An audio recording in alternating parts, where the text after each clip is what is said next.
Good morning! Happy Monday! So today nga, nagkakape ako habang gumagawa ng mga activities ng mga bata. Reviewer ng mga bata. So, by the way, sa mga mahilig magkape, gusto ko lang i-share itong coaster na to. Coaster yung tawag nila. So, lalagyan or patungan ng mug or ng kapehan.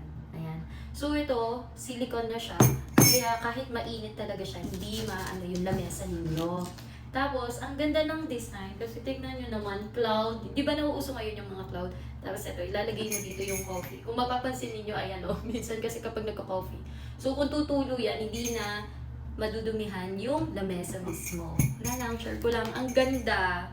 So, yan. Alam nyo ba, 55 pesos lang. Bumababa pa nga ito. For only 55 pesos, free shipping na siya. Meron din namang 19 pesos, 16 pesos. Depende sa design. Pero mas maganda nga ito. Ayan, ang ganda. Tingnan niyo. Ang cute, di ba?